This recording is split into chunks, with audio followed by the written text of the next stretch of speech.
Hi, and welcome to That's So Nova. I am Nova, and if this is your first time here, welcome. To all the returning subscribers, hello. Today's part 3 of the Oro Rosa travel bag. So yesterday's, or part 2, was fairly easy. I think it was like 40 minutes in total, and you probably can do it faster because you're not going to have someone explaining it to you. So today's is going to be a little bit more labor intensive because it's all really precise stuff. Don't worry, I'm going to walk you through it. And if you don't understand something right away, just go backwards and look at it again. I'm a tester for Oro Rosa, and I think a lot of people are not understanding what a tester does. Alexis has many testers from all different backgrounds, all different levels, from very beginners to people that are so advanced that I'm always in awe of their bags. And you've seen their bags in the group. It's just amazing. And Alexis herself is just a phenomenal bag maker and a bag designer. So when you're a tester, what we do is we get kind of like a raw baby copy of what the bag is going to be like with the pattern and directions. And if you were to have a glimpse into what we do, you'll see that there is a post that anyone could write something for feedback. So we're helping saying, we don't understand this part here. We need better for clarification here, better pictures here. What does this mean over here? And from there, Alexis is able to basically give birth to the perfect bag pattern. She already got the pieces. She has everything together. And now from everybody's viewpoint, she's able to make it even perfect. It comes to us fantastically. Don't get me wrong, but we all help. That's what we do.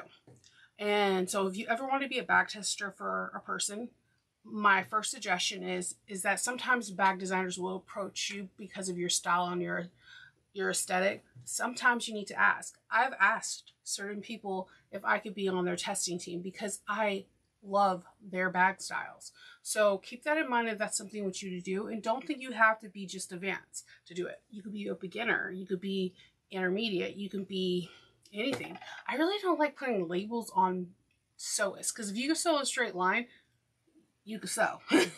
So with that being said, we're going to do parts, check. 1 minute to pour the water. Let's see. Pack 5 and pack 6 we're going to do. So grab a whole lot of snacks, a beverage. I have Coke. Grab a beverage because we're about to be here for a little while. It's not a lot, but it's very, like I said, precise. And I'm going to try to walk you through it. And as I fumble and make mistakes, because that's what I do. My name is Shanova. I make mistakes. Maybe you could learn from my mistakes and not duplicate it. Okay. So right now we're going to grab pack 5 and we're going to start with the mesh trim. I already have folded this over and I have stitched the first stitch. I'm going to fold this onto itself and top stitch just at 1/8 of an inch. So this is a figure 121 on page 37. As I struggle to get the tails, I'm telling you, this is why I like thicker threads like Tex 90 and stuff. Because it's easier for me, my fat little fingers, to get threads.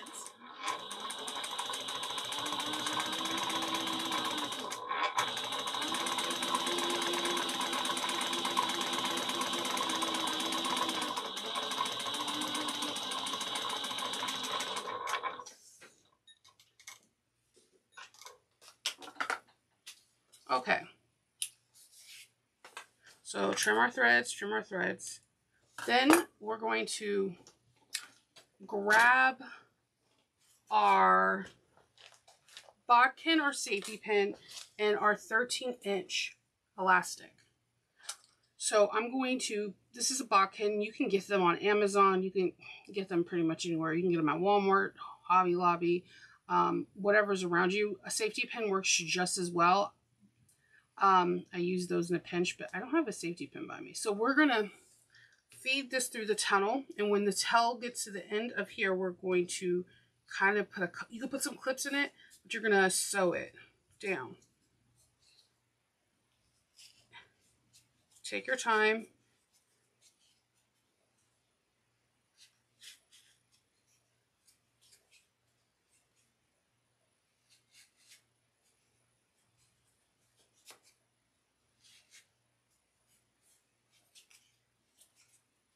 It's eerily quiet, and that scares me. My kids are never quiet. You must be watching something good on TV. Apparently.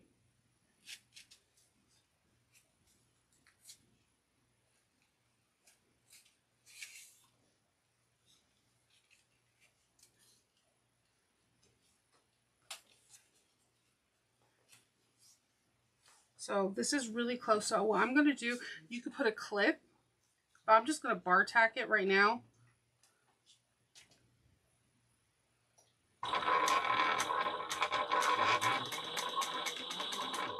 And a bar tack is just like a couple stitches going back and forth to just secure that elastic and just to secure it.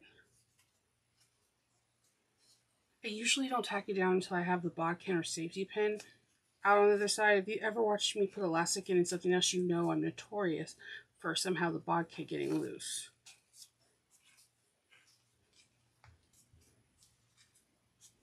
Oh, sucky, sucky. Okay, this is like the worst elastic. Goodness gracious. Okay.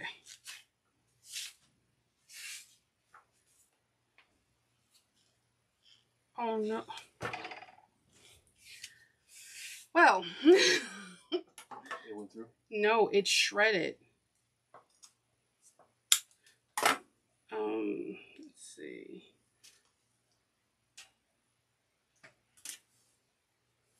Is he missed that?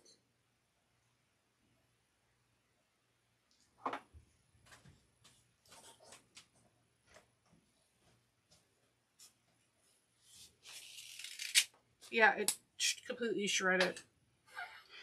Wow. It happens, but I have other elastic by me, so we will try it. Some elastic is amazing. I think we all found this out during the pandemic for everybody that was making masks. Some elastic was like, yes, best elastic ever, and others are just like, worst elastic ever. Okay, I'm gonna do this. I'm gonna tie it because maybe it's shred. It's already trying to come apart. I might have to pause. Yeah, I'm gonna pause and get different elastic because this right here is not working. I don't want that quality in my bag. I'll be right back. Okay, sorry about the delay with that. I have my roll of elastic. My elastic game is real. I cannot believe that blue one shredded like that. Epic foul. But we're going to do with this white one. We're going to feed it through with the bodkin. We're going to kind of like pull and tug to make sure that it's evenly distributed.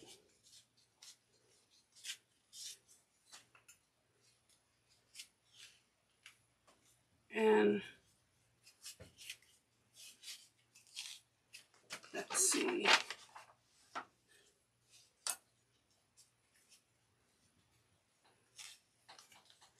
Okay, we're going to have it exactly at the 13. We're going to, I made my tail a little bit longer.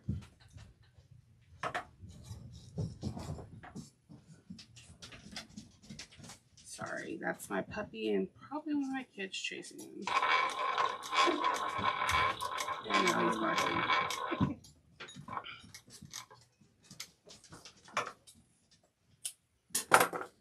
Okay. Sewed off that part. Take off the bodkin. Trim the threads.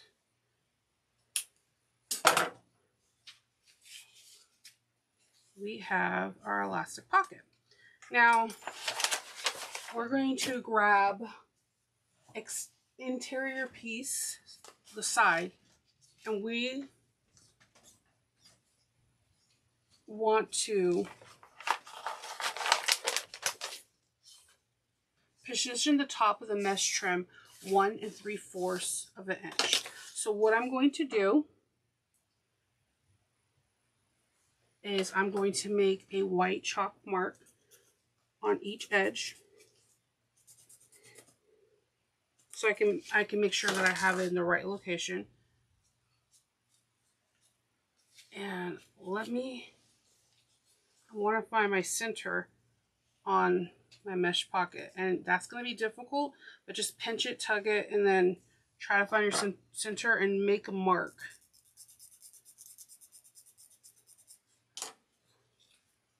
Okay. Grab some clips from the honey pot. That's good. We're going to clip this here. I'm going to move my bodkin.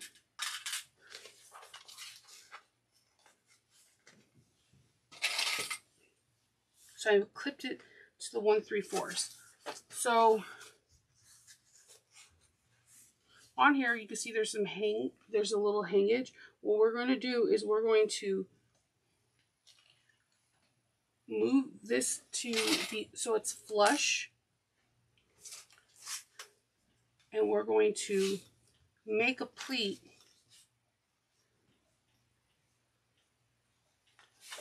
so you're going to basically kind of pop it up like a tent a little bit, and then you're going to flatten it.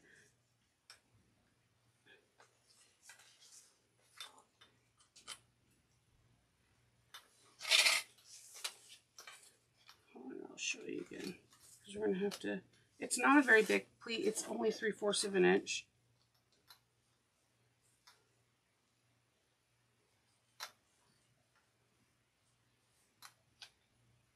And it's delicate because you're working with mesh. It would be so much easier if we were just with cotton, but when I tested on my first bag, I really liked this because it gave so much room in the bag. So we're going to go around on the other side. We're going to do the same thing. We're going to make this flush.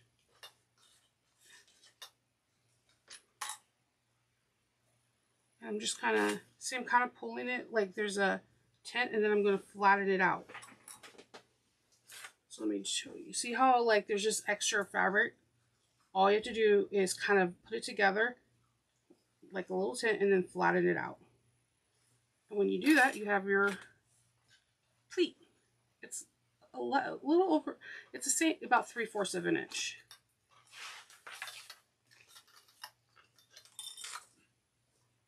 I'm just fixing this one because I want it to match up at the same line. It's not an exact measurement, and it's perfectly fine that it's not. Okay. All right, we got that part. Then we're going to work on the bottom pleats. So the bottom pleats, they're about 2 inches. So the way I did it is I'm going to put, sorry, mesh is so interesting. Your pleat's going to be about 2 inches. So you're just looking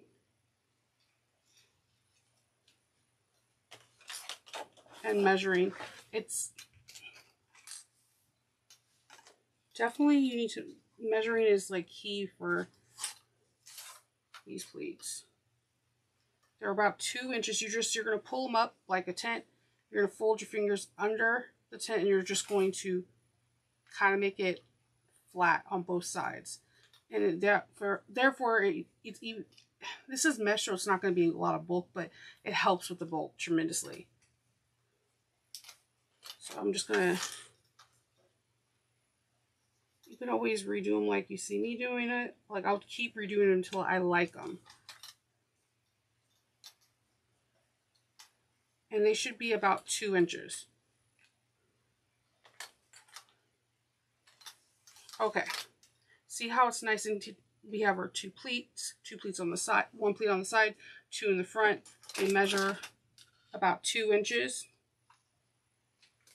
We have it down. So now we're going to, once we have that, the pleats down, we're going to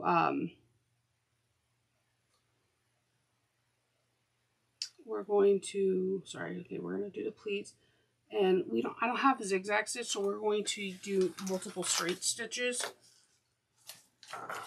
Zigzag on a domestic machine on here would be just sublime. So what I'm going to do is something a little bit different. It's something that I do on clothes that I learned when I was younger. I will go back and forth on here.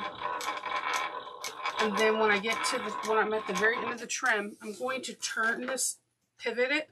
I'm going to do 2 stitches forward and 4 stitches back. It's called a bar tack.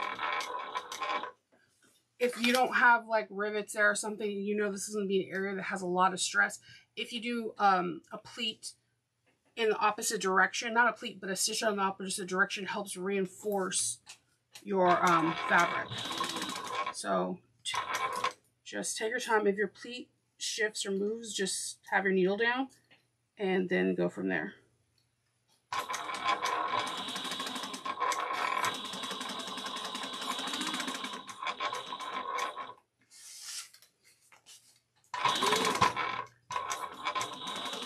And then you could just do a couple back stitches on the pleats area.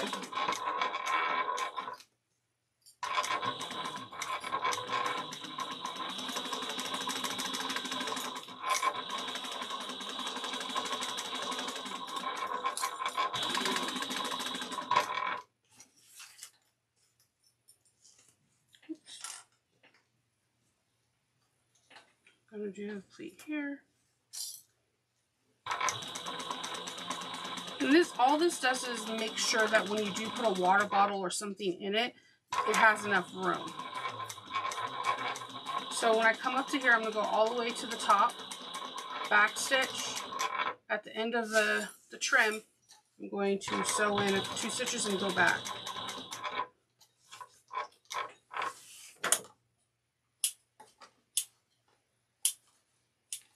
Okay. So then from the top, we need to find our center, and we're going to stitch that down. So we found our center here. You know, this is going to sound a little bit, it'll help. I'm going to fold this on itself. Maybe for the clip, because it's like all moving parts. And I'm just going to find my chalk pen, but I'm going to use the silver tandy pen. And we're going to put our center on our center, and then we're going to tack that down. Now, I'm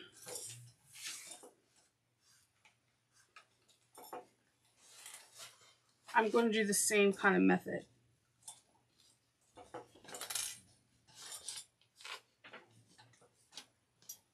I know this is going to be a high level of stress, so I'm going to do 2 stitches forward, 2 stitches back, go back up the center, and do the same thing at the top.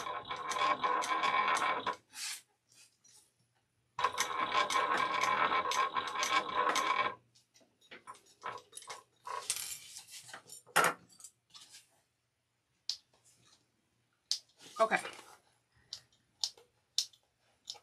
So Alexis has us putting a rivet. Now, when I read this the first time, I was like, what? You have to punch a hole where the elastic is not going to be.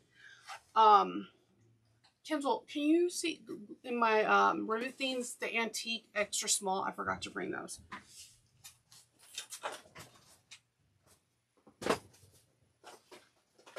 I have all my rivets in these nice little cutaways, and then I labeled them like antique, medium, antique, small. The reason why I'm going for extra small rivets is because I have a less probability of punching a hole. I'm also shifting the elastic so I can fill it out. I'm going to put the rivets on either side here. So you can't punch a hole in the elastic. You have to fill it out. And I know it could be a scary thing, but you're going to be okay. It'll be okay, I promise. I'm trying to just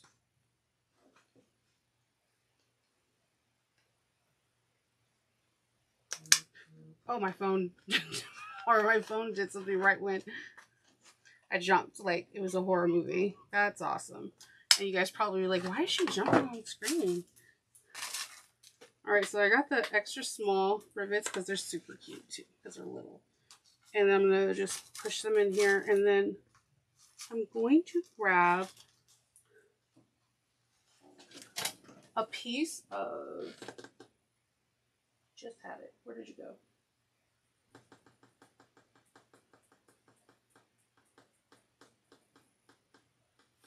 I'm going to grab, oh, there you go. Okay. A piece of this, I had the strap that I didn't use, so I'm going to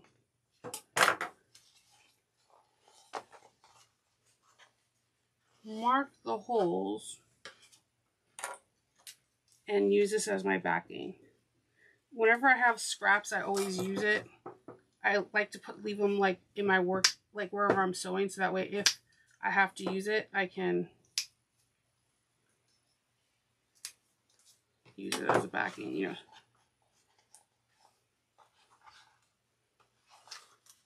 It doesn't have to look fancy in the back as long as it just has that extra secureness. Okay. I'll make itty bitty tiny ones with that.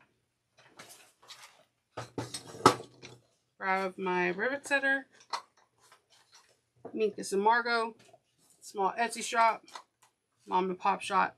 They even have really cute videos for like different dyes. Okay, so we have that all squared away.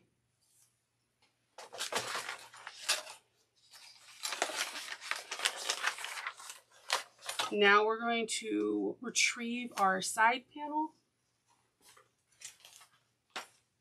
And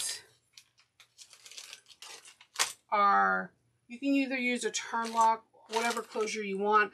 I've seen in our group some people use snaps, which I thought was really cool. I am going to use a thumb lock. All right. So we're going to, if you're going to install a thumb lock, just follow along. We're going to find our center on the thumb lock. I'm going to mark it with some chalk. I double check that it's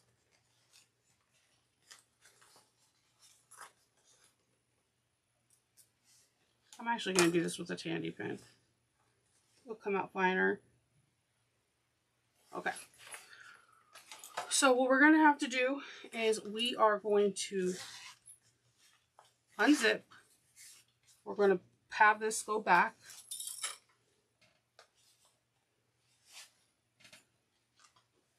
I'm just going to do another clip. And we are going to clip these to the edge. So I'm just taking my panel.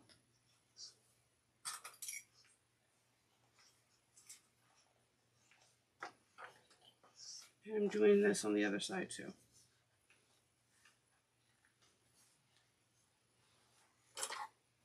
Move this over here.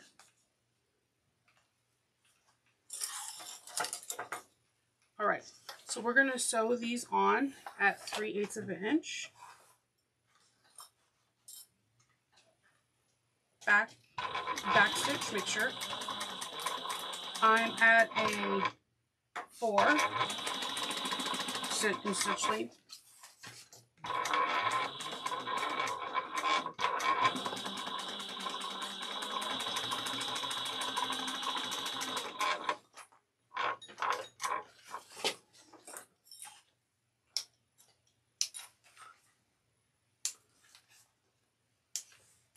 All right, and then what we're going to do before we put the other side on is we're going to unput this and we're going to install.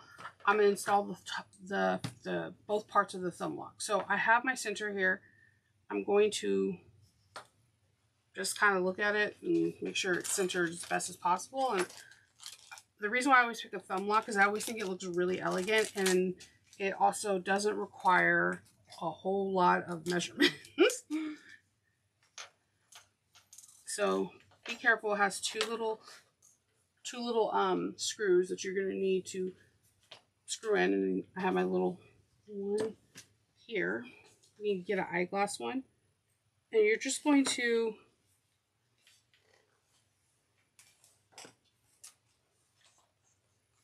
I'm just trying to make sure this is as straight as it possibly can. And then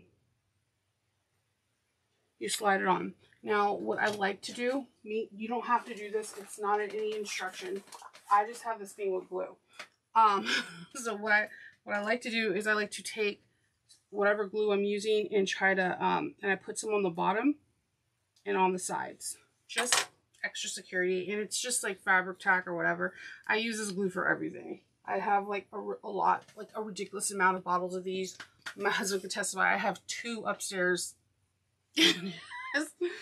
Just because. Whatever you need it for, she's got it. It's amazing glue. So what I'm going to do is I'm going to flip this over. Make sure it's nice and straight. Then I'm going to take my screw.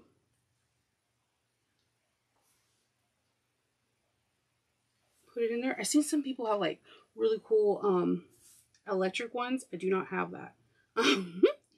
I will look into one eventually. I'm just used to doing it. Do not overstrip your screw. Go until you feel a little resistance and just do one more turn and that's it. You don't want to strip it. It won't be good. I'll put it in this one again.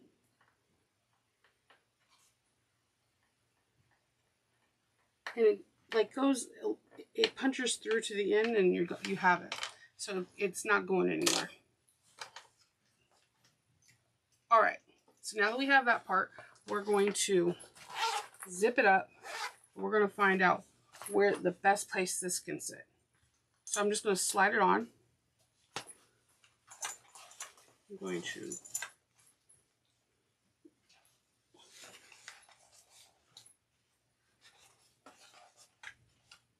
I'm going to mark.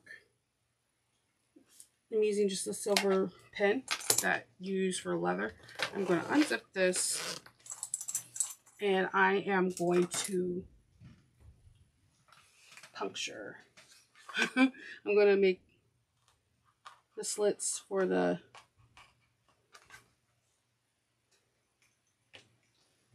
turn lock. And then for good measure, like I said, I love glue. I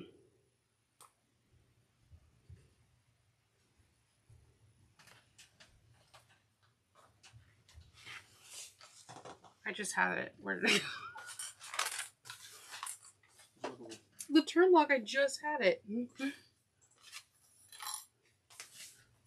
Okay. Nothing fell. I know. I have the backing. It's not a video of Shinova's if something just magically doesn't disappear. Huh. Interesting. Okay.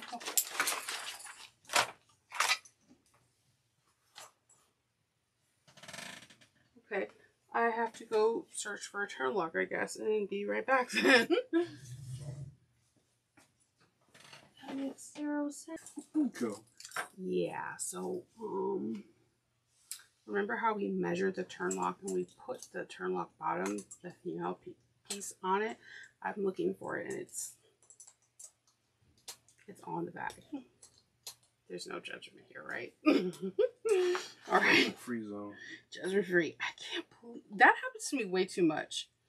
Way too much. So I'm going to slide it in and see how it fits nicely. Just double check before I do it. Yep. Don't let's pretend that it's not there. Yeah.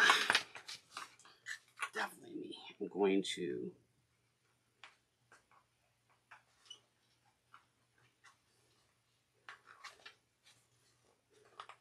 oh yeah, I have freakishly strong hands, so when you see me bend things down with the pliers, it's not do as I do. I just have freakishly strong hands.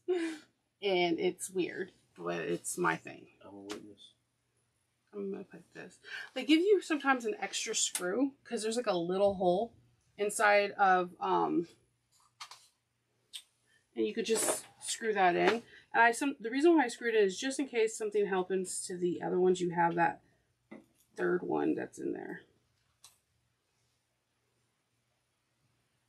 It doesn't go in between fabrics, but it just completes the look. And if you don't have one, you can leave that little hole. No one will notice it unless they're like looking deep in your bag and like, why don't you have that? It makes no sense.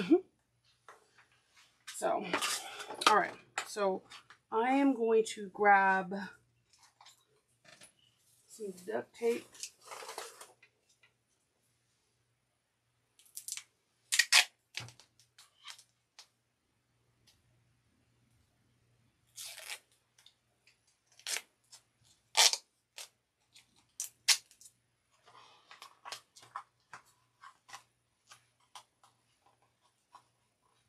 Okay, and we have that all set. And then what we're going to do is open up this book and pretend that we didn't lose our thumb lock. And we are going to put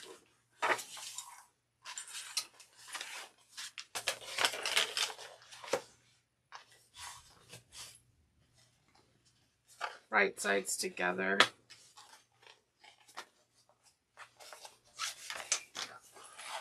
I'm just going to pin this flat out of the way. So we're going to take our lining and lay it on top. Right sides together.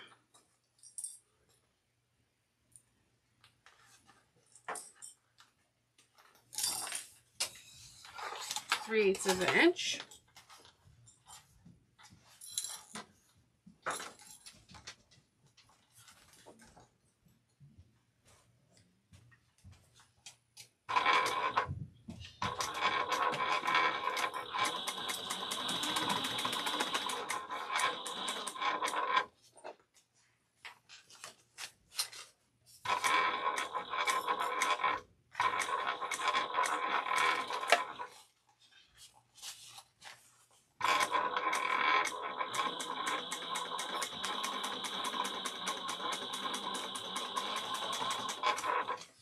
Okay. Trim off threads, and then we're going to lay it flat. And what I like to do when I'm top stitching something like this is I like to take clips, tug at the lining really well, and then clip at the edge so that way it won't like shift. Okay. We have this nice crisp line, crisp thing where you can't see the lining. We're going to top stitch this at 3/8 of an inch. I'm actually going to turn it around on this side because there is, even though this has bulk, there's a piece of metal, so it kind of gives it an unbalancedness to it. So I'm going to top stitch at 1/8 of an inch. If I can grab my tails. Okay.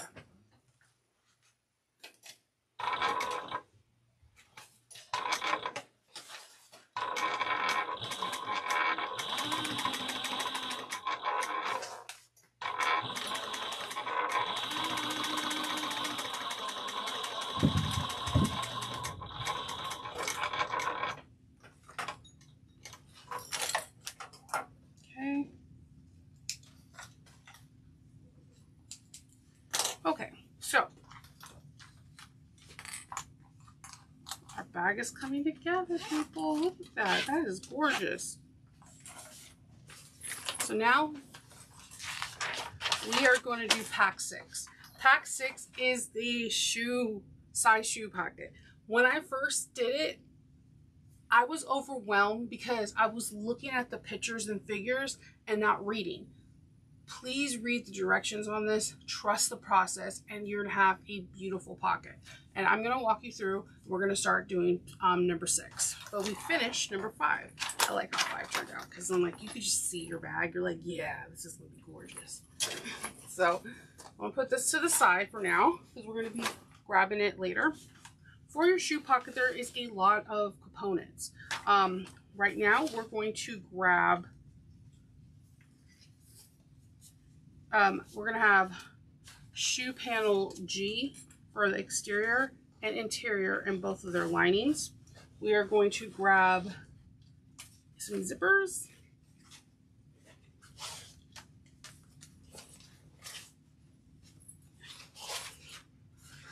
And we're going to just put everything ready to go so we can get it. We're going to grab the zippers, a little bit of everything. So I'm going to start with the exterior. Make sure you are perfectly, you know what your exterior and your linings look like beforehand.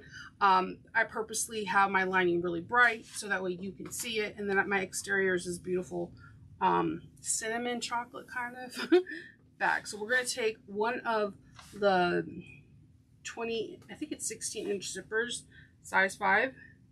And the first thing I'm going to do actually is, because we're going to be doing a lot of stitching and I don't want the zippers to fray even more. So I'm just going to milk the ends. It's good practice sometimes to do that because you see a little fray and it can fray more. Nothing to, you know, to make this stop. So what we're going to first do is on one side of your zipper, you're going to clip the zipper tape.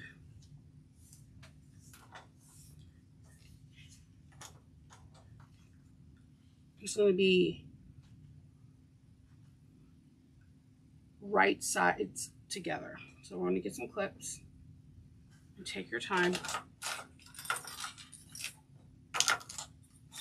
All my clips always go to like the front of the sewing machine and I'm always like reaching in to get them.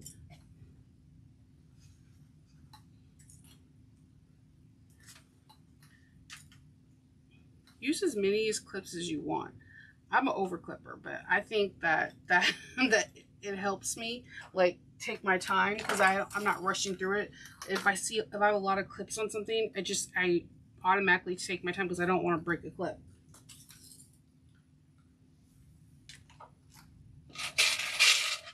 And I'm not the only one because you can see on step 145, figure 145, the designer is too. And it makes you, don't think of it over clipping. I feel like it helps you slow down, if that makes sense.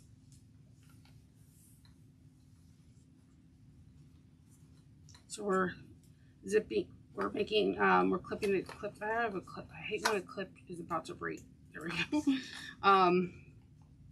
We're doing right sides together with the zipper. Taking our time going over the curves.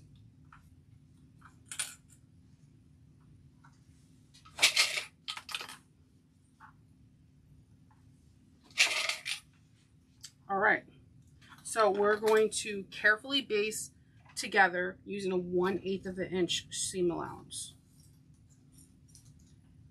You do not have to back stitch on this. This is a small base and this base stitch will get removed. So save yourself and don't back stitch.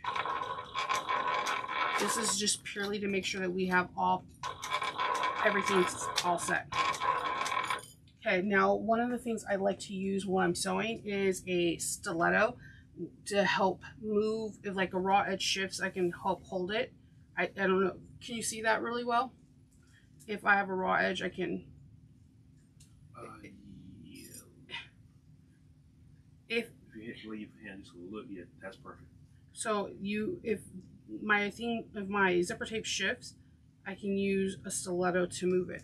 And there's a lot of different ways. I have plastic one. They come in all kinds of way. I can use my fingers, but I just feel like the stiletto can go a little closer than I can. And then also if I don't want my fingers to get sewn on, then there's that.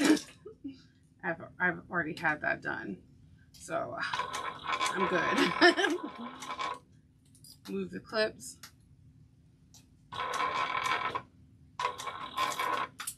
clips are flying. If the clip doesn't fly off, then I'm doing something wrong.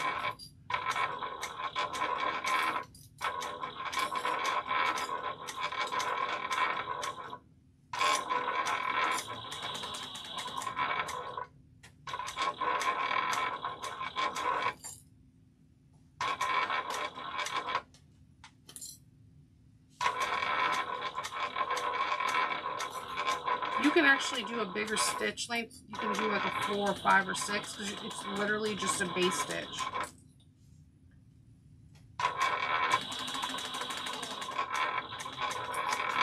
All right, so we have our base stitch done. Trimming the threads. And then we're going to grab one of our lining pieces and we are going to clip it together. And the reason why you base it is because this you won't need as many clips because the zipper's already in place, so you're not worried about it shifting.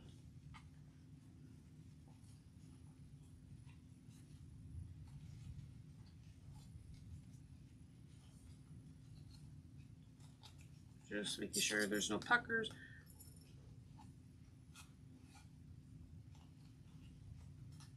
And again, you can use as many clips as you want or as few.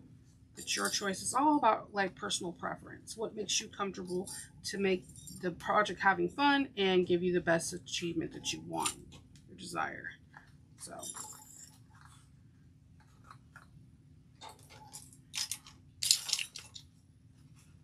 All right, so with this, we're going to sew out a 1/4 of an inch all the way around, and you could back stitch on this one.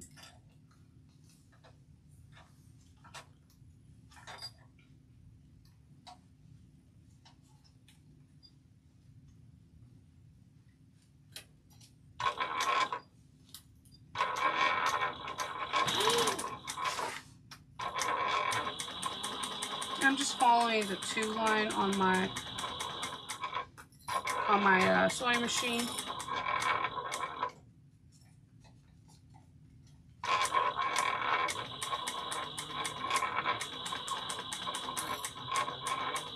You could draw out the 1/4 of an inch on the back of the lining.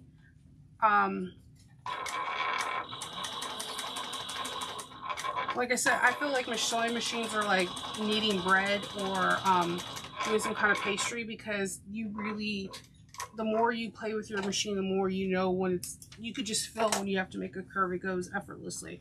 So what we're going to do is we're going to, on figure 43, we're going to remove the basting stitch. So you can just have your seam ripper out. The stitch that we did not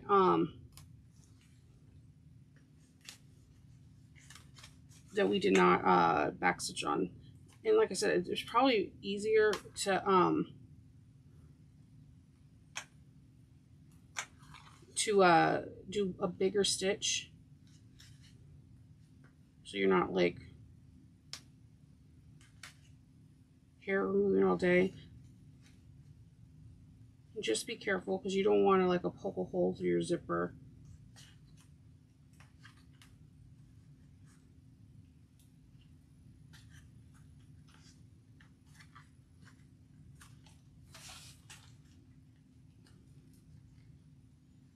Okay.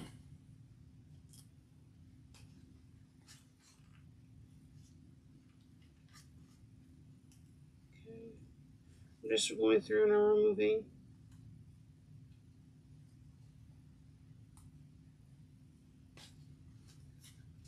And the reason why we're removing is we're going to cut down some of the bulk so it can lay really flat. But if it has that stitch in it, it won't go. Sometimes I'm like a boss with stitching and it's like a matter of seconds I can remove something. And other times I'm just like, oh my god, this is taking forever. I know it's all part of the process. I hate removing stitching, but I don't know anyone that's like, yeah, removing stitching is the best thing ever, because I probably look at them cross-eyed like, are you sure? Some people are like pro. I seen this really cool contraption where you go, it looks like a mini like shaver, and you just go. I think it's cool. I haven't tried it though, because I'm afraid that I'm that person that will be like, oh, it took off my eyebrow or something. Or it shaved off my nails, something. So you're gonna remove this basting stitch. We're almost done. As soon as I can get.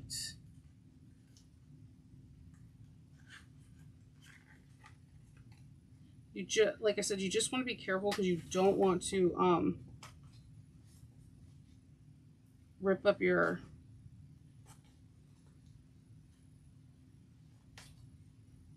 I can't talk today, zipper tape, because even when we trim, we're not trimming the zipper. Zipper tape is really finicky. Some people I see can trim it, but the thing is, you see how it frays when it's on its tape. I wouldn't risk it, because if the fray gets too deep, then it can mess up your beautiful project, and it'll be hard. You would need to take apart the bag to reinstall a new zipper tape. And then you would have to figure out measurements or finding pieces or whatnot, because your I lost my train of thought. You have to find your pieces because you trimmed your seam allowance. Okay. So this is the part that's a little long and tedious, but it's all worth it. Like I said, trust the process. And I'm going to remove these, and when I come back, I'll show you what we're going to do next. Okay, so once we remove all the stitching, you're going to not cut your zipper. You're going to go around and cut the, you're going to trim the fabric down to like 1/8 of an inch, not cutting the zipper. I can't stress that enough. Don't cut the zipper. Use a pair of sharp scissors helps tremendously, and you can find like your own rhythm, because you're going in between. Okay, so like weirdly, I like to see if I can trim something like an apple pill and like have it just like in one thing. I don't know why. It makes literally 0 sense, but it's me. And if you see any of my videos, you'll see me like hyper focused when I'm trimming, because I want to have it in one shot. It's really weird, I know, but what can I say other than that's what I like. If you have duckbill scissors, it would help tremendously, because the flat of the duckbill scissors will go against the zipper, and it will prevent you from cutting it or cutting into your stitches. Take your time, breathe. You totally got this. All right. So when we trim everything up, we're going to turn it inside out.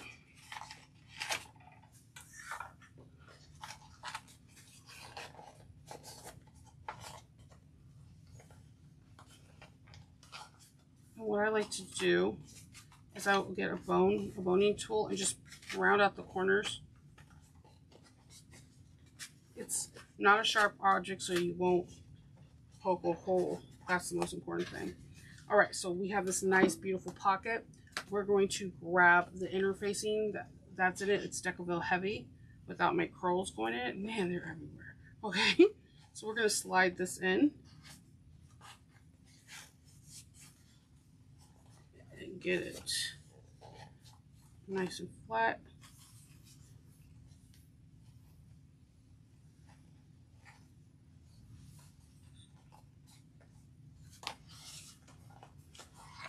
I'm just making sure everything is smooth. And then we're going to top stitch on figure 152. We're going to top stitch just at 1/8 of an inch.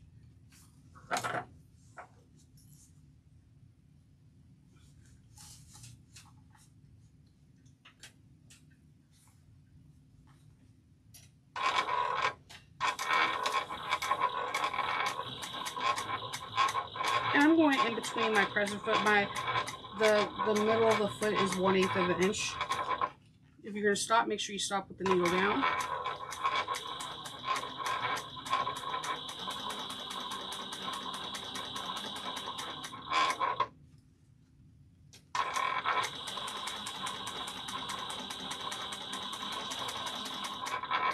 Sometimes I just tug on the zipper to make sure that it's not like shifting underneath. Okay. Got a beautiful shoe pocket. Cutting the threads. We have a shoe pocket, and then we repeat it for the lining. Minus not trimming the threads. So we do this, you do this twice. You have your exterior, and then you have one for your interior. Okay, so we trimmed everything on 147, on figure 157. I'm sorry, I can't talk tonight. It's like in bold letters, please do not cut your zipper tape. So now we're gonna retrieve our side panel, the one with that's the exterior. We're also going to retrieve our shoe pocket.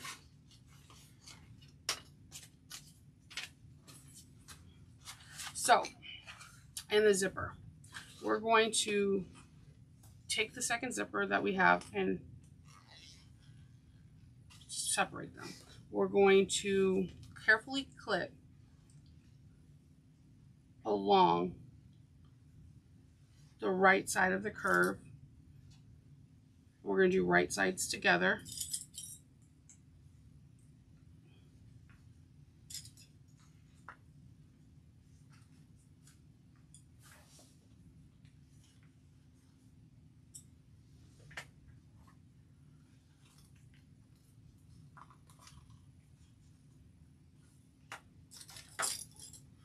Take your time.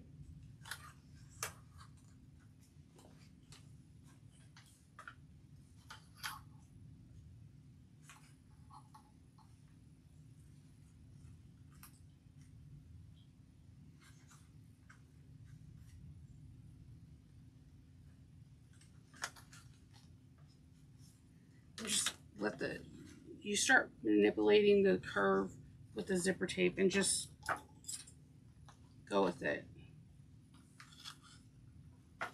It wants to do what you want it to do, so just, man, this one orange clip, and I keep trying to save it because it's orange. I have no idea why. It's like shifting. Like I have like a few like that are solid black clips, and I'm always intrigued by them, so I'm like, yeah. And then they break because I step on them like Legos. Stupid Legos.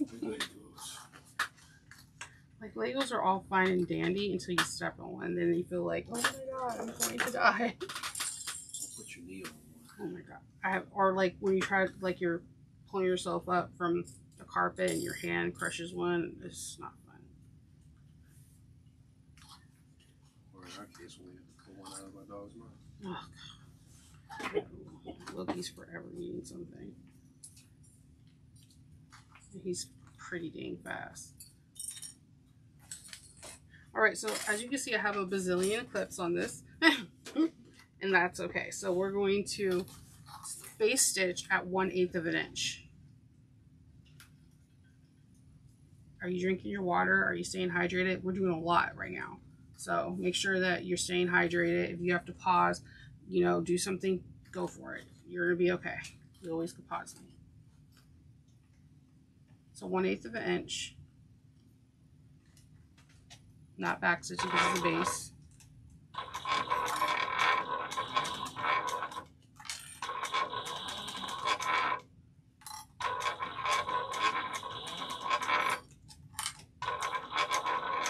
I'm excited because after the shoe part, like the lining is always beautiful. Like I love the fact that Alexis doesn't skimp on the lining. Like she always makes the lining like, oh, I gotta have this bag because it's amazing. I just like threw all those clothes.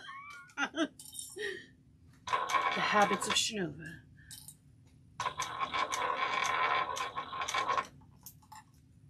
Yeah, I really appreciate that. Like the lining has tons of pockets. It's intriguing to look at. She gives you opportunities if you have your own paper name tags and put them in, or something cute or quirky, you can do that as well.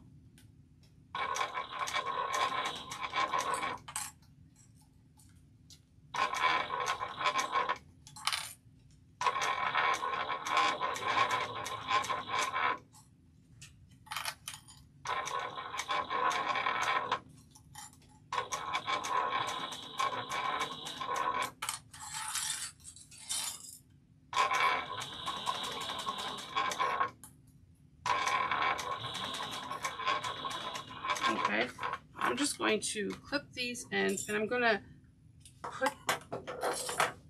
fray this because you can see it's fraying. So I'm just going to burn those real quick. I have a lot of lighters everywhere. Lighters are a necessity when you're working with polyester, I feel like. Okay, so we have this. We're going to bend this in half. I like when we have to figure out a middle, I like to clip it so that way I can ensure I have the most accurate reading. And then I'm going to find my center and draw it to the top too. Okay, so we're going to find our centers, mark it, retrieve our shoe pocket. This is our shoe pocket. With our shoe pocket, we're going to find our centers by folding one of the long edge. So I'm going to mark here, mark inside. I always like to mark inside.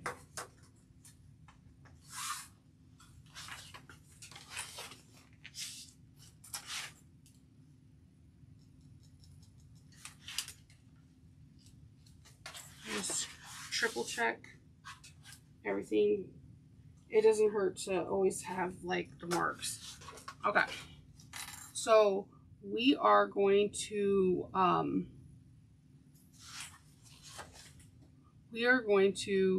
match the things. We're going to put the waterproof canvas, should be right sides together with the zipper. This will allow for the right side of the waterproof canvas to show in the shoe pocket. So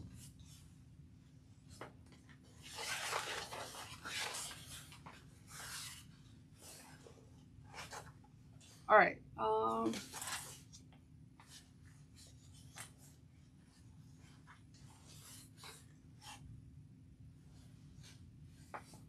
okay, here we go. So trying to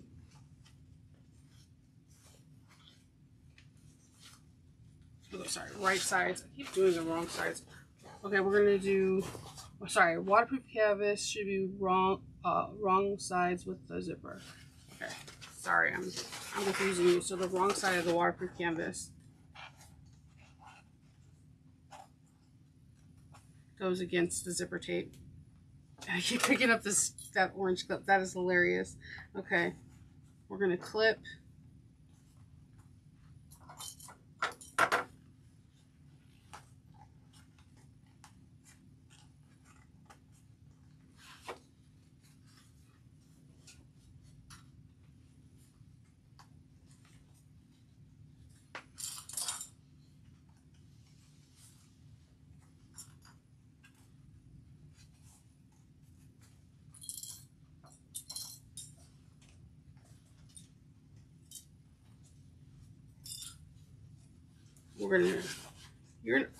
I'm gonna use a lot of clips because I don't want nothing to shift.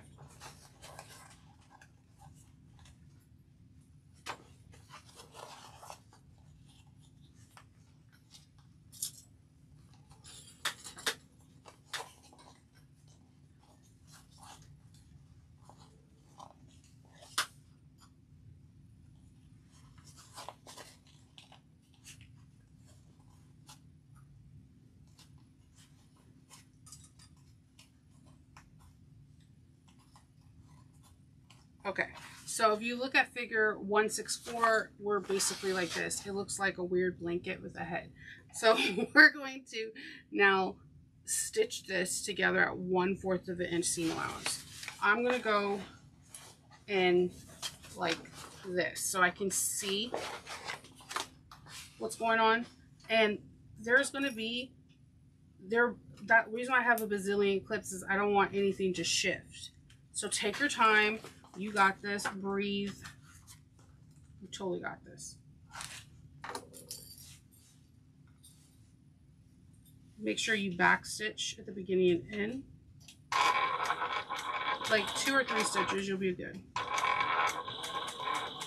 I'm following the 2 line on my sewing machine, and I am just molding the fabric as long as the raw edges are meeting.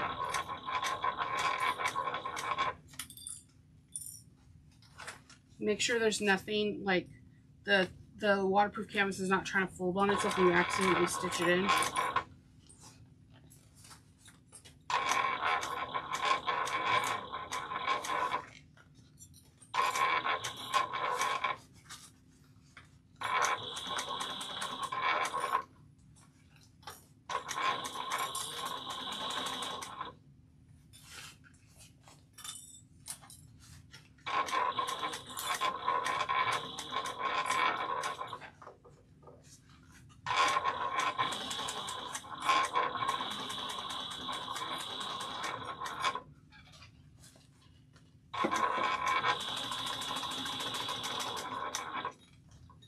Okay.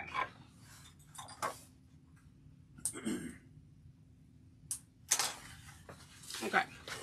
So we have that. Now we're going to retrieve our lining side piece and the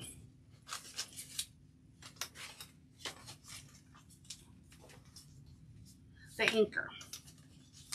We're going to grab the zipper that fell off my table. Okay. That just flew off onto the edge too. All right, so we're gonna repeat the same steps as the side panel. We are going to do right sides together. I promise, if you read the instructions, you're like, oh, this makes sense. But yeah, I went into a full-fledged panic, like, I'm going to mess this up. And when I put it together, I was like, how does she think of things like this? She's freaking brilliant. Like, it's amazing. Okay, so I love designers because when I see people making bag designs, clothing, tents, and whatever, it's like your imagination is just putting together this really cool blueprint for everybody to make something special. It's an amazing skill, especially because there's tons of math involved in it. And if you ever made an Oro Rosa pattern, then you know that your gusset's going to fit good. You know that everything's going to just come together. You just trust the process.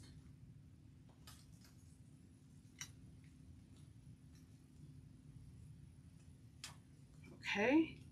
All right. So we're going to base this on at 1/8 of an inch, just like we did with the other one. And we're about to put, you'll see the process come together. It's kind of wicked cool because I haven't seen anybody else do this, and I am super impressed and happy that I was one of the people that was able to test this pattern. It's amazing. I love when you can get a pattern right, and you can learn a new skill set that you didn't have before.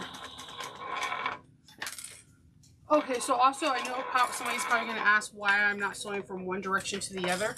It's because I write with my left and my right. Sometimes I do things purely with using my left hand, and I don't notice it until I actually watch one of my films. And someone asked. I had no idea. Like, somebody else probably would have sewed from the right side first or the left side first. I don't know why. It's like, I don't know why I do it. It works. Like, so that's a good thing. You can do what works for you.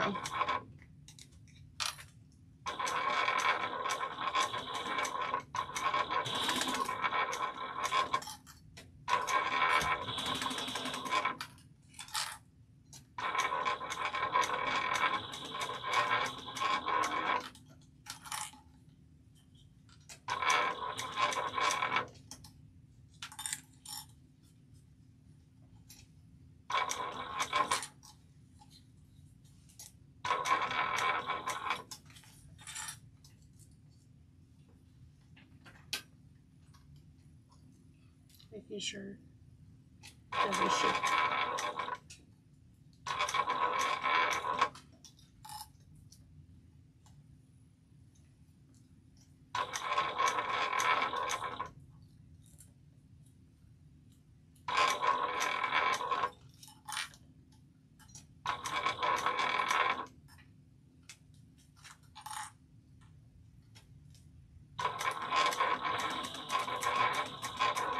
Okay, so we have this anchor. Oh, that just went flying. Burning the edge. Okay, so we're going to, with this, we're going to retrieve our anchor, and we're going to clip right sides with the wrong side, So we're going to do with the wrong sides. We're going to clip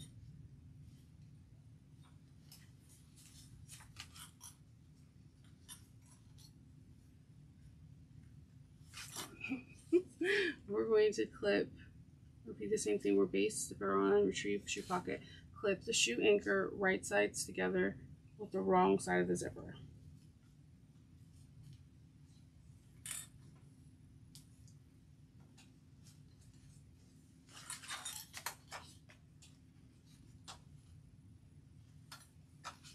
Right sides together on the wrong part of the zipper. Use as many clips as you need.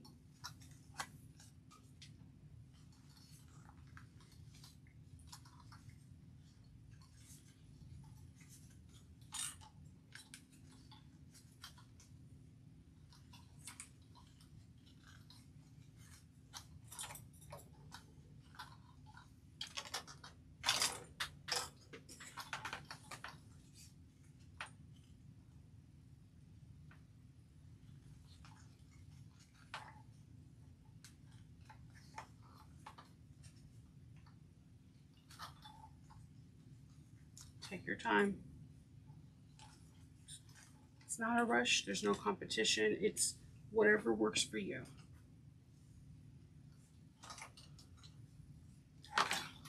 So we're going to sew this down at 1/4 of an inch.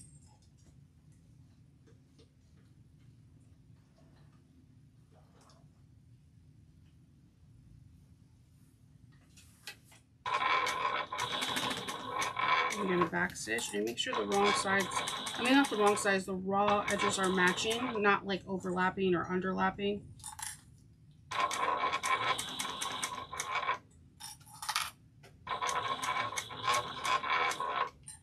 With curves, I like to take my time, check my needle position, check my fabric to make sure it's not folding in on itself.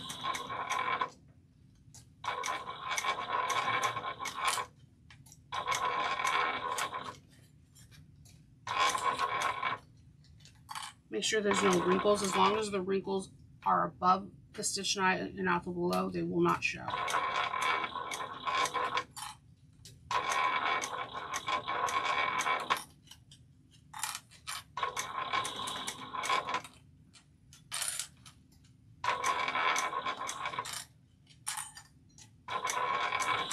I'm so excited to show you this part because like it is a cool scene. I'm really freaked out and happy that someone came out with a luggage pattern. That is just maddening because we all go somewhere and I just feel like this is going to be a perfect gift. I kind of want to make one in leather for my husband. I seen this really beautiful like oil tan leather and I'm like, holy moly, this would be a great bag. So if you go away, you could just pack that up and go. And then what if you do embroidery on it and to make it personalized? Like I'm excited about this pattern. There's endless possibilities. So if you know someone that's having a baby, you can put like more baby bottle things, have more compartments. It's pretty cool. So what we're going to do is we're going to trim off the excess tape. Okay. This part's the part that gets weird, but just, again, trust the process. We're going to we're putting right sides together, but we're going to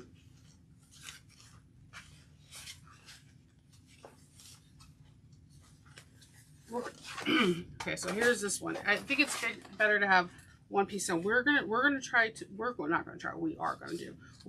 get this anchor to be on this side so that it all connects and it gives it like a whole kangaroo thing. So what we're gonna do is we're gonna match it here. We're going to, let me just make it clarify. So this is the wrong side, right side, wrong side for this. We can see our interfacing and the threads that I've been cut. I swear to you, we have all that. So like we want this to be like this, but in order to do it, we kind of have to flip it over and we have to flip it over to do right sides. The right side of this to touch the right side of this.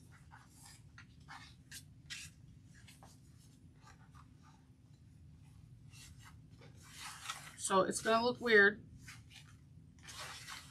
We're going to put the right sides of this part.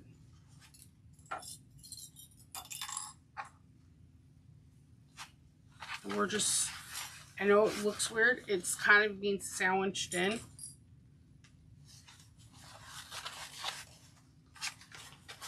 If you look up figure 170,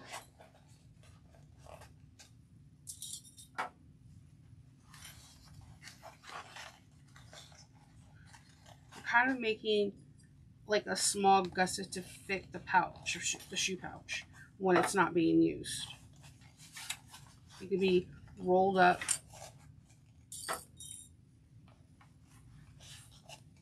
Make sure you're not getting. So I know it feels awkward. You're like, what's going on? Like, something doesn't feel right. Match everything as you can. Spread out any hole.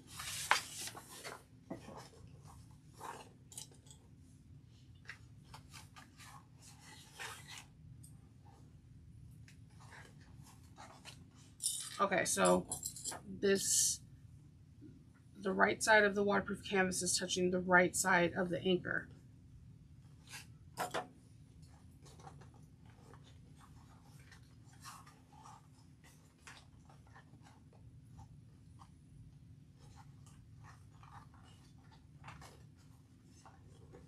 Just make sure there's no wrinkles and everything's distributed evenly. I gotta stop with this orange clip. I don't know. Just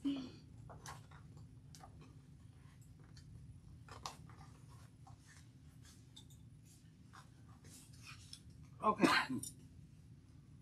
So when we get these two panels together, we're going to stitch at 1/4 of an inch. Okay, it feels kind of weird, but you'll be okay, I promise. 1/4 of an inch. Just go with the curve, you'll be fine. Make sure you back stitch the beginning and end. Make sure that this doesn't get caught up into your stitches or the actual shoe bag itself. That's why I have it laying the shoe bag down, because if it was on top, then you wouldn't even see me sew.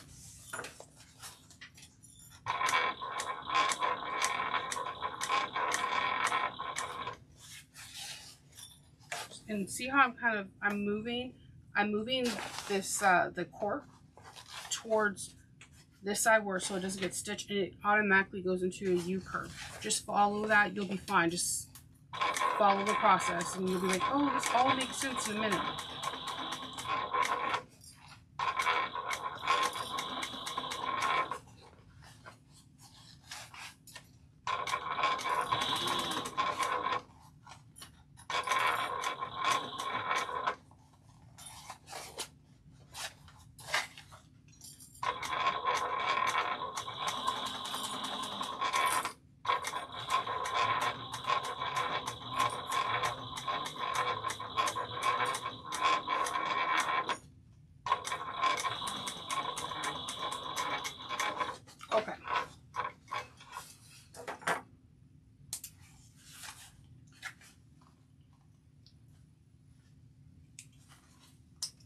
Okay, so you have this cork part, you have the lining, and then when you pull it up,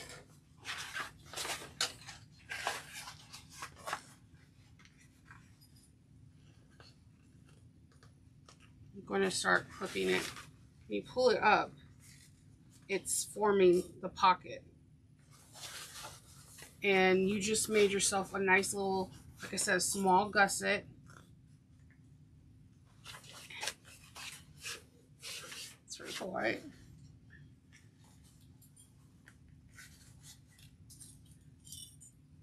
So I'm just going to pop some clips in here. I like to, so you can see.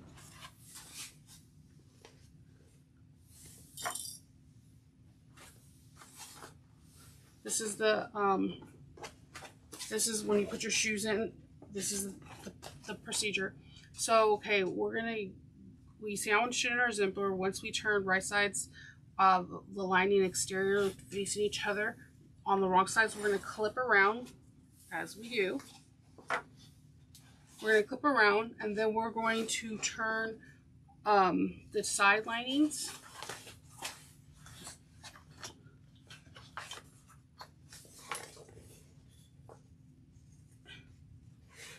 We're going to turn this into,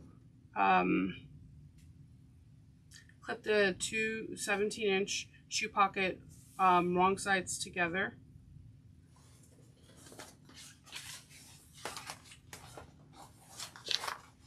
So we're going to turn this around.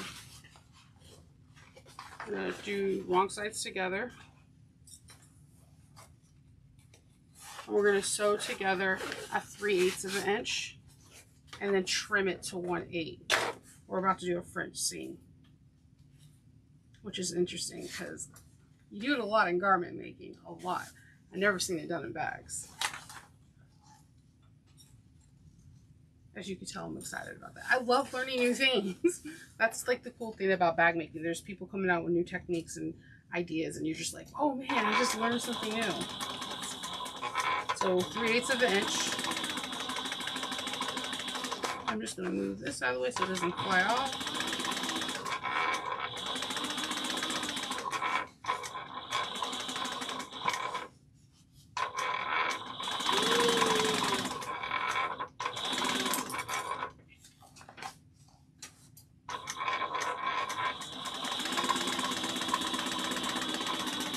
Okay, then we're going to trim it to 1/8 of an inch.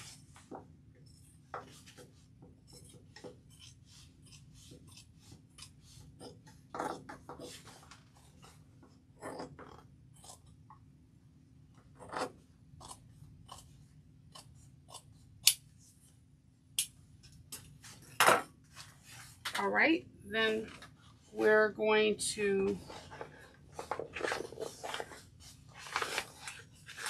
sew together a 3/8 inch, pull the tube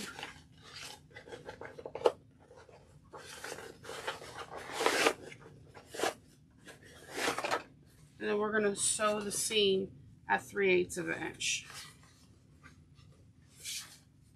This is a French seam. There's no raw edges showing.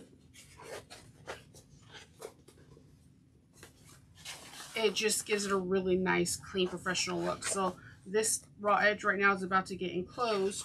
And what you can do to make sure that you catch the seam perfectly is you could put a bone finger, or if you don't have a bone finger, run your fingers over the seam and just pop a few clips in and make sure that your seam allowance is in there. I think it's pretty cool because no raw edges.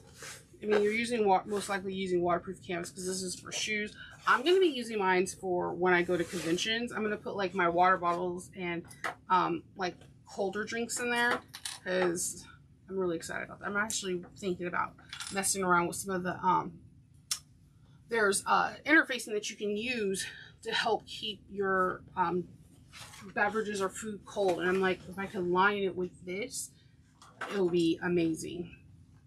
So 3/8 of an inch. Make sure you back stitch at the beginning and end. Beginning and not even.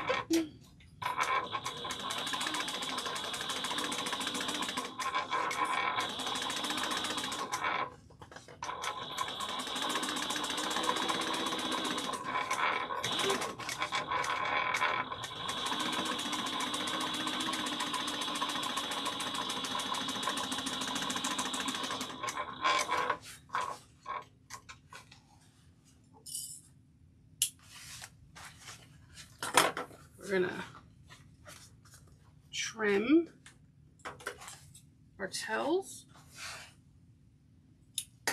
No line. There's no lining, and you have like a cool little shoe pocket. All right, so let's see. We already did we sewed it together 3 inches, and she's like, "Whoa, that's a lot of work for a shoe pocket. Don't worry, it's worth it." It totally is. I'm not gonna lie. We're gonna grab our shoe pocket with the one with the one seam out, and we're going to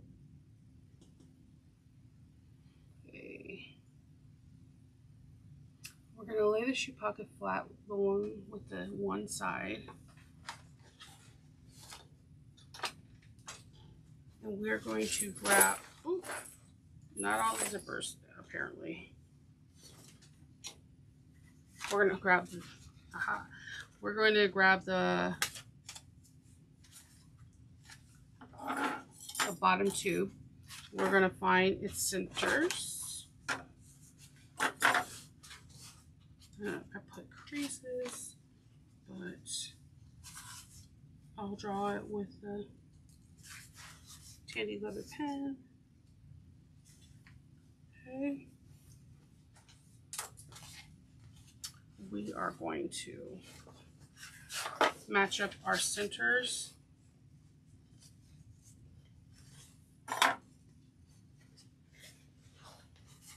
See, that's the center from when we drew it in earlier. It just helps to have your centers and everything, then that way it just matches up easy peasy lemon squeezy, you know?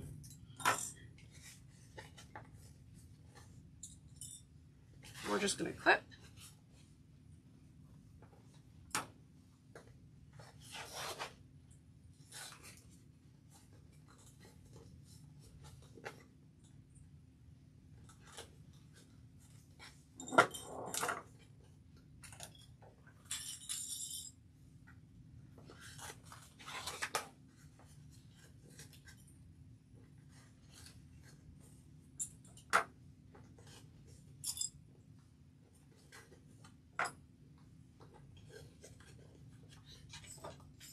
Be a good bag if you're sending your kids to camp this summer.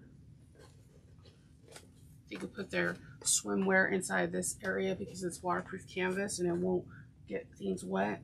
You'll be nice and dry on the inside of the bag, but you have this. Oh my god, I need to move this orange clip.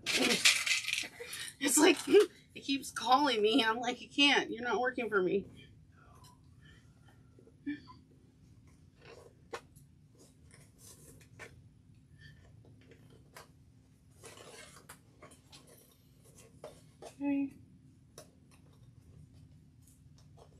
Okay, so we're going to sew this together at 3/8 of an inch.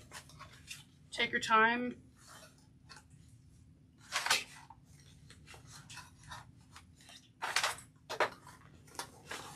You just mush down your bag, you'll be fine.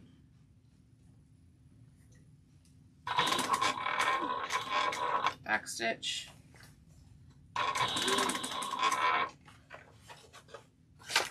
You're gonna have to turn the bag so that it doesn't get caught up on itself.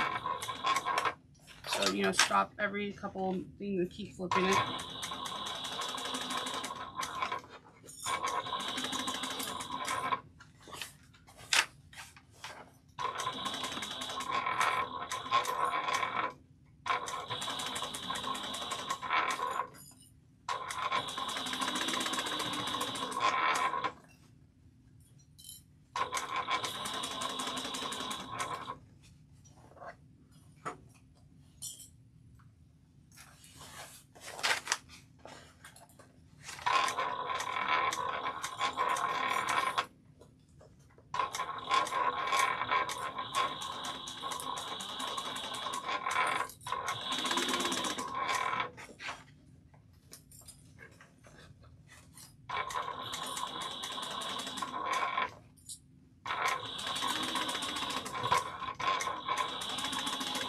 back stitch.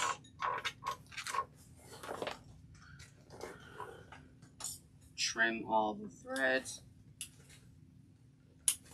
And then we're going to turn the piece to show the lining side.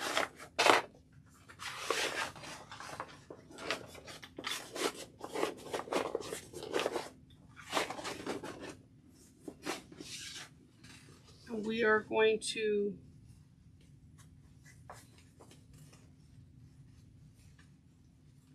tuck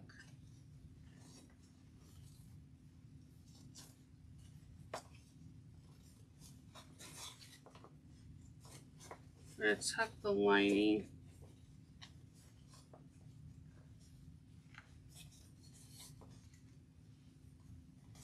out of the way.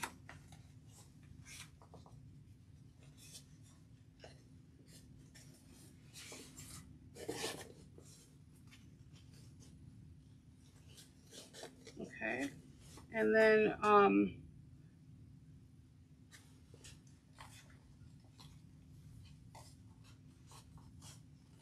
where the raw edges meet, just going to place a couple clips there because that's how we tucked it out of the way.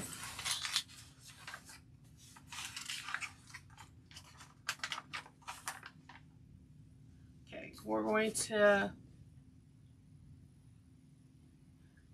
snip about 3/8 of an inch on each one of the long sides of the shoe pocket where the zippers meet. So 3/8 of an inch.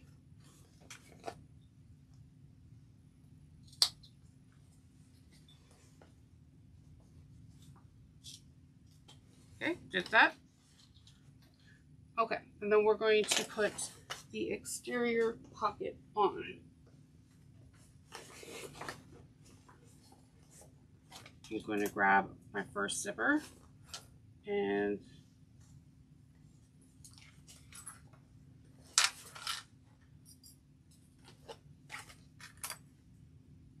I had to pick complicated zippers. I don't know. I could have went for regular pulls. I was like, oh, it's maple leaves. It's so pretty. You can use a zipper jig of the fork, the thingamabobber. I think those are cute. Whatever helps you get the zipper on. I'm normally really good at this, I promise you. I usually can put them on without even a blink of an eye. I guess I'm camera shy, maybe? And I think because the maple leaf is in the way, it kind of messes. So I'm gonna grab another maple leaf.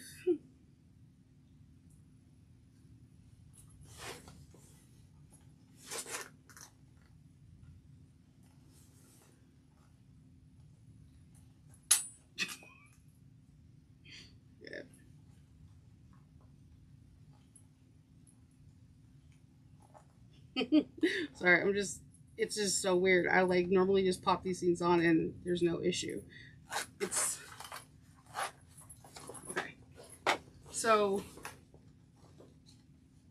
I'm going to clip this.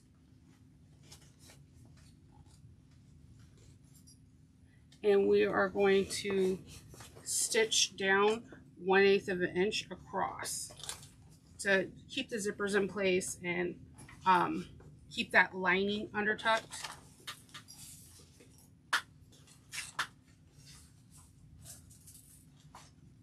I'm stitching from here to here and not trying to catch these other zippers.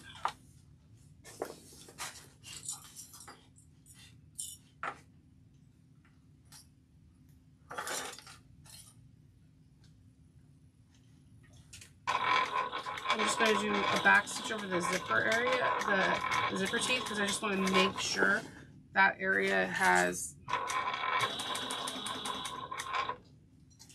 okay.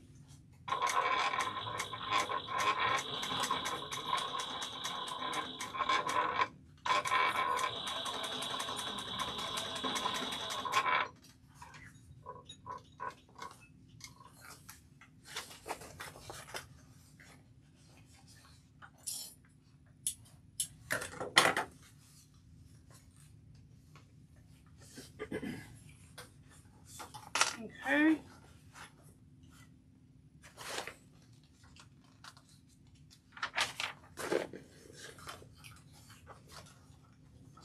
We're going to now, we're gonna, this is the fun part. We're gonna roll this down and we're gonna retrieve the zipper panel for the lining, and we're gonna basically do the same. We're going to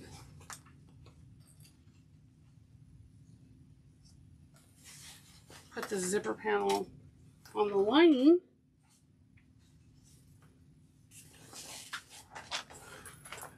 I'm gonna try to roll this without being caught up in this. Sorry, I cut this tail tape from the other one.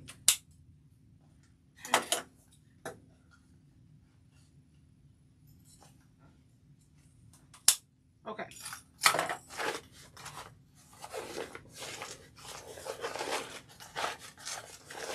There's no elegant way to do this at first. I figured out like rolling it and like rolling it into itself, like it works a little bit easier, but it'll mesh out. You'll see. All right. So we're going to, is that a zipper pull? Please not be a zipper pull. Okay, we're gonna take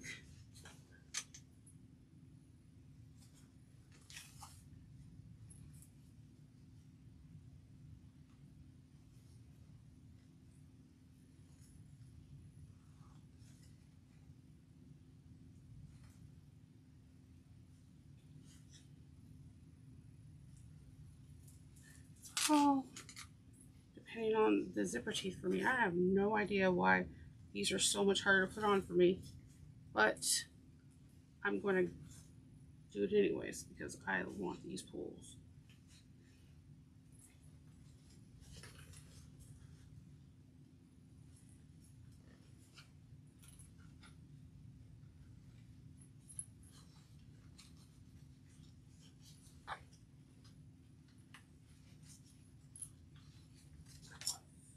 Fell off after I thought I heard the click. Bear with me, I'm sorry. I put zippers on all day. This is maybe because I keep saying that.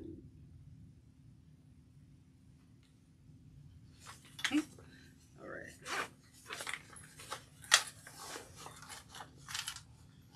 I'm gonna squish it.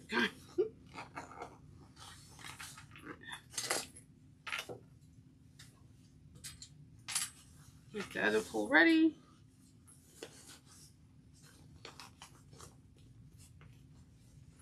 This pull going to match.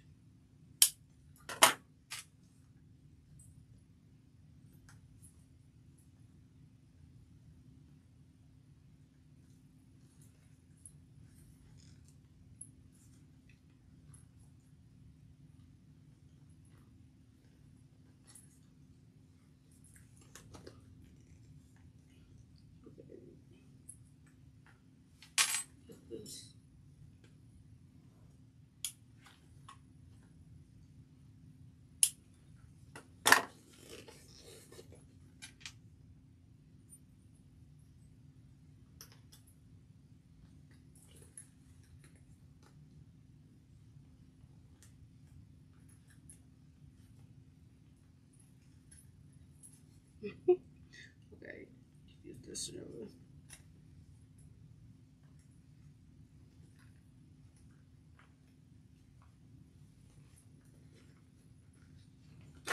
Oh, no. Okay, so we have that, and then we're going to stitch this down. I'm going to stitch down this part at 1/8 of an inch. Make sure your seam allowance is tucked out. Not your seam, your shoe bag. The shoe part is completely tucked out of the way, or you can't pop it out. What I did last time, and I thought it worked pretty good, is I took the shoe part,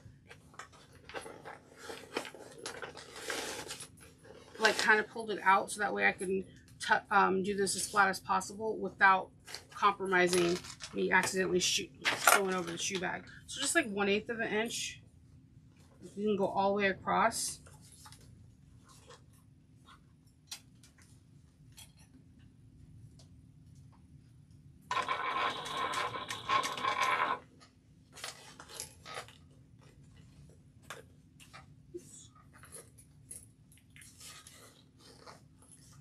tape wanted to, this happens sometimes too. I hate when this happens. The zipper tape like wanted to open up on the side as well. Oops. Don't pop off. Don't pop off. Hold on.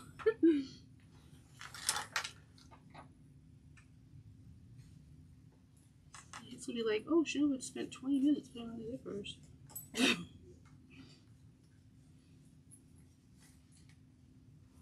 zipper is trying to win. It's not though, because I'm Nova and this is gonna work for me. I will make it work. I'm gonna make it work.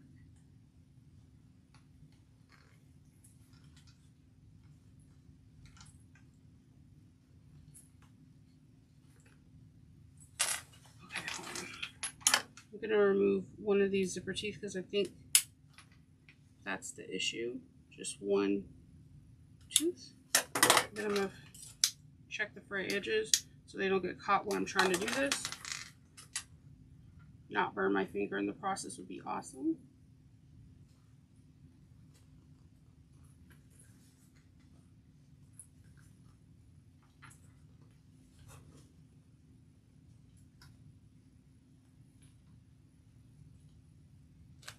Oh my goodness, come on.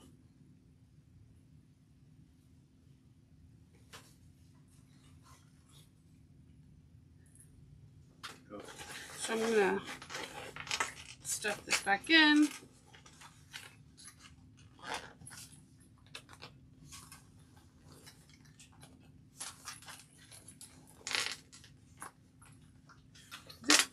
There has to be a better way to roll it, but I'm gonna tell you right now, like, I'm not a person that packs. Kendall packs for me because I suck at even putting clothes in a dresser. I'll be like, I know there's a better way. So then we're gonna grab our main body piece. We're gonna grab our main body piece and we are going to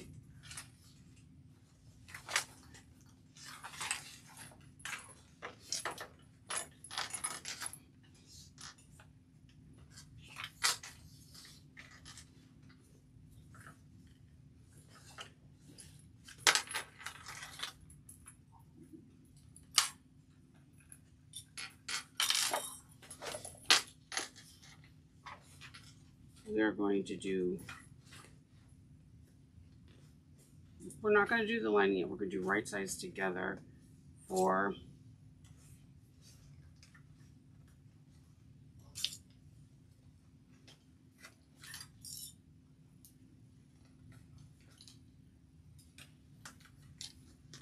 just the exterior. I'm going to do that at 3/8 of an inch.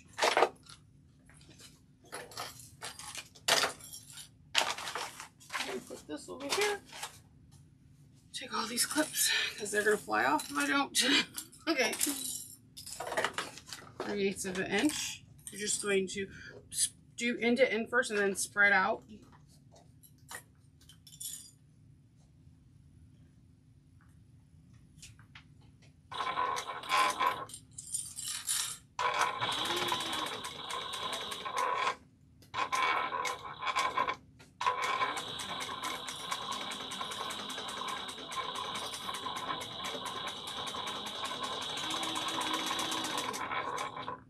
Okay. Trim the threads.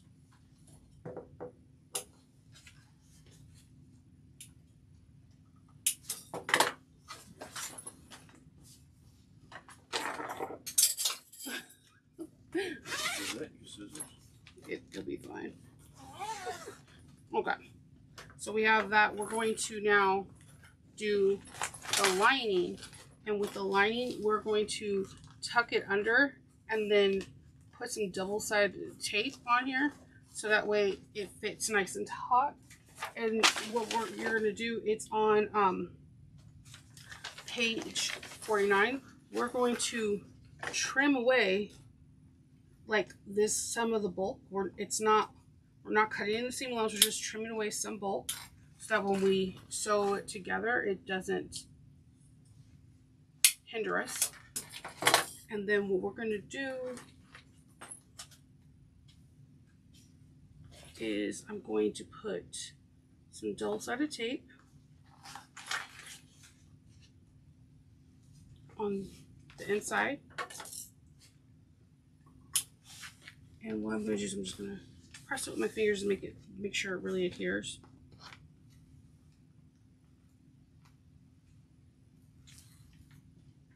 And we're going to kind of fold so it goes under nice and taut. You don't want it to be saggy.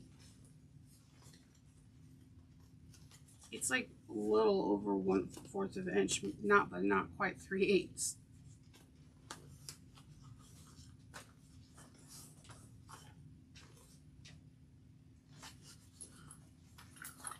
Okay, so we press that down with our fingers, and we're going to top stitch at 1/8 of an inch.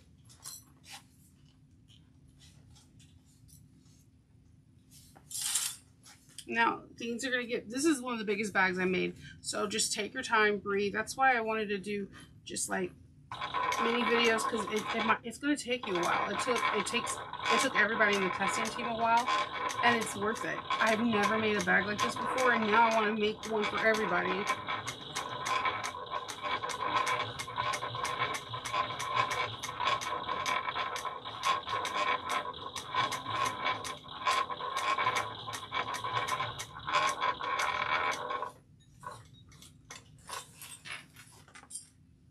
Trim the tails.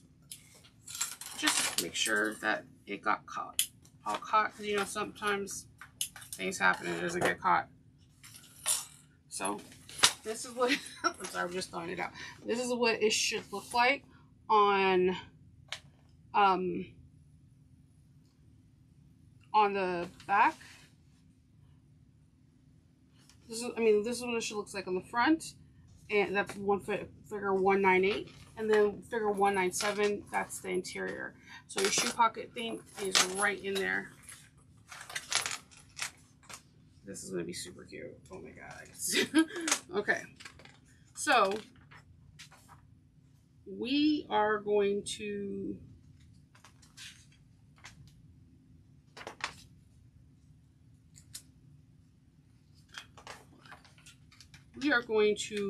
retrieve the bottom.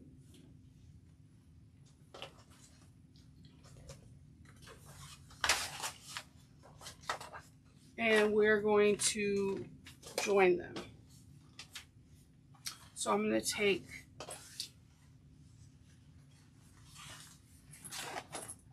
it's a lot to work with, so just bear with it. We're going to do right sides to it would help if I didn't put the exterior with the line.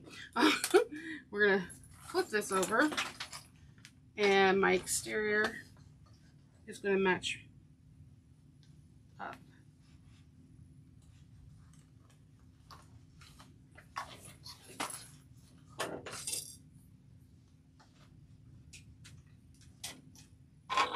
This part's really exciting because you get to see your back come together, and that's just awesome.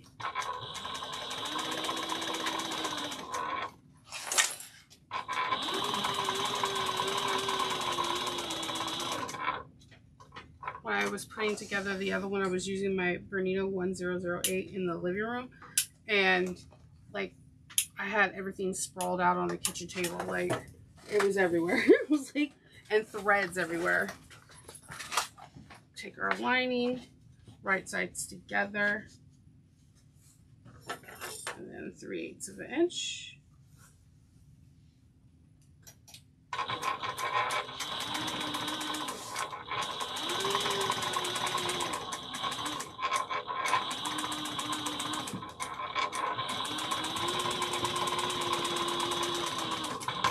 Okay, and then we're going to top stitch. We're going to top stitch. Turn your right. Let me help if I just. So we're going to base the exterior at 1/8 of an inch, and then you do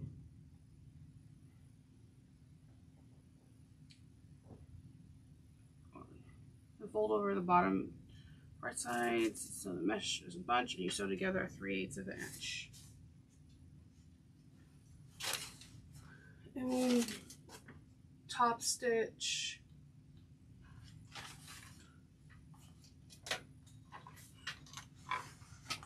Top stitch this, and then we're gonna turn it into a tube. And top stitch at 1/8 of an inch. It's heavy, so tugging on the fabric will be your friend because it'll keep it nice and taut and make sure that it doesn't get away. This I did it on the domestic. I have done it, and now I'm doing it on this. You're just gonna have it's weird feeling because it's a big bag, and at this point it's kind of heavy because you have a shoe panel, mesh, you know, hardware to open and close it.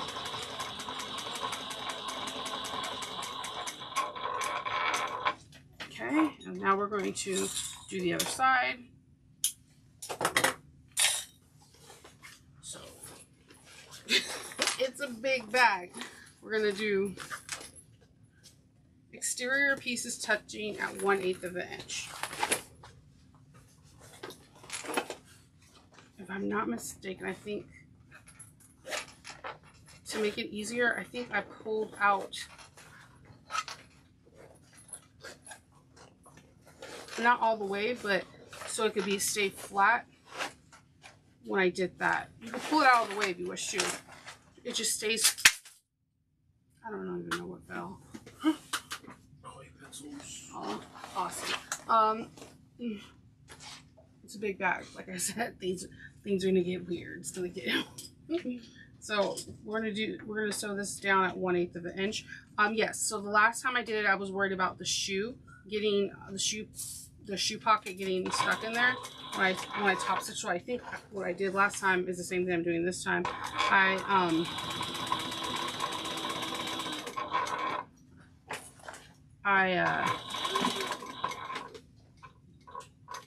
1/8 of an inch, not off the shoe rack, but I just moved it out of the way temporarily.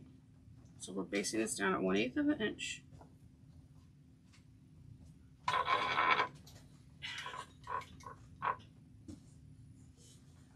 You hold your toes and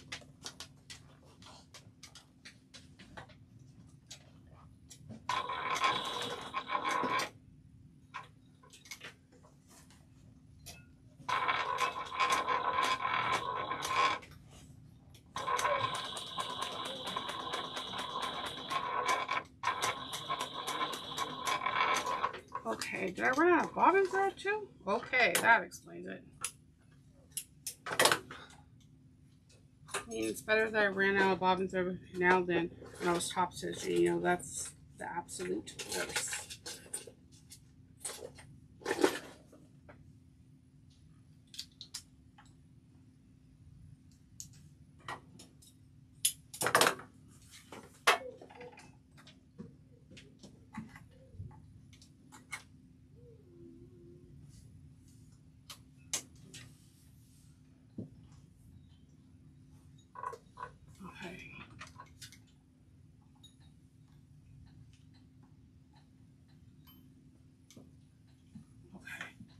Alright, so I'm gonna just go back and top stitch just that 1/8 of an inch again, because apparently I wasn't paying attention to the bottom.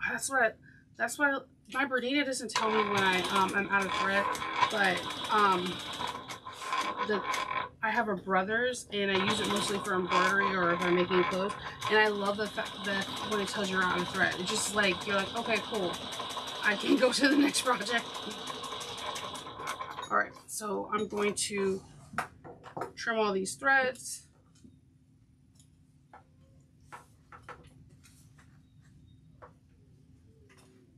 Okay.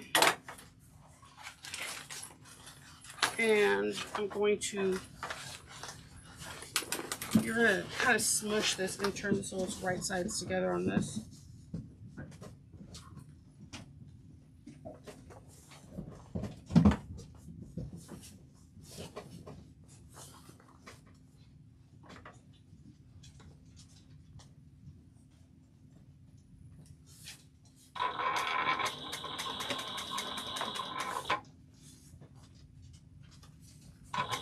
3/8 of an inch.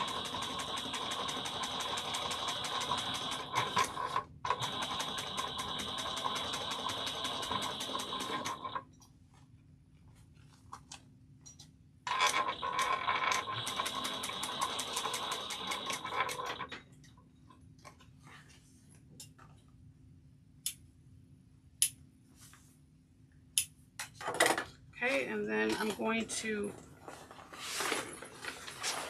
turn this little pocket we made this tube inside out, right sides out, I mean, and I'm going to top stitch this side down using 1/8 of an inch and making sure I keep everything out of the way. Like I said, this bag is real big and you're going to knock things out of the way. Again, I can't express it enough. It's totally worth it.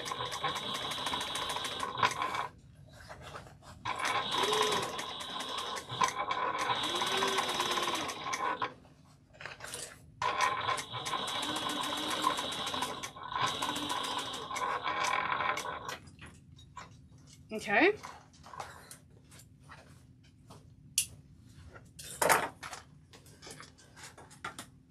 My seam gauge is trying to go down with it. Okay. Trimmed all the threads. I'm going to stuff the shoe thing back into the pocket.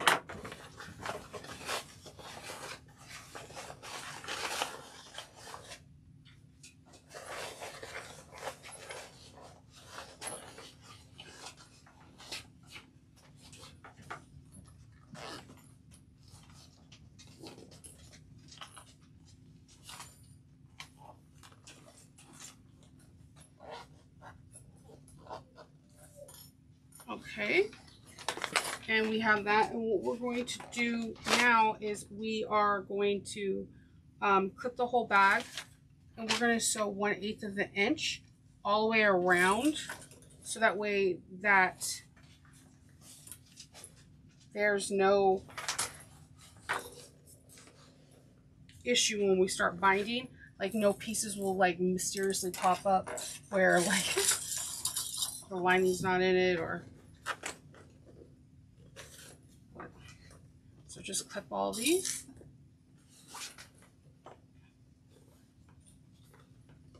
Just all the way around.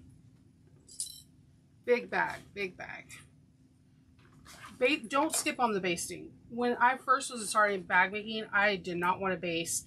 And then I kept getting like where the lining wasn't catching or something. Basting is freaking key, man. It will help save your bag. All right. So we're going to start on one side. I like to actually start with the lining because that's where if it's not even or whatever, it can cause a lot of problems. So 1/8 of an inch, which is basting. It could be a bigger stitch. I'm going to go to a 5.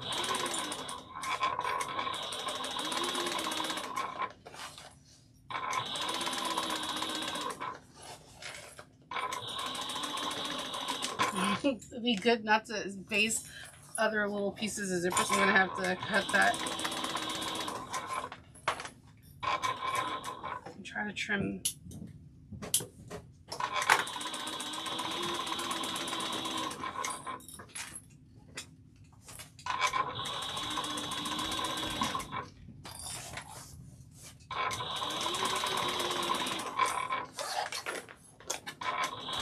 So after we start basting the others,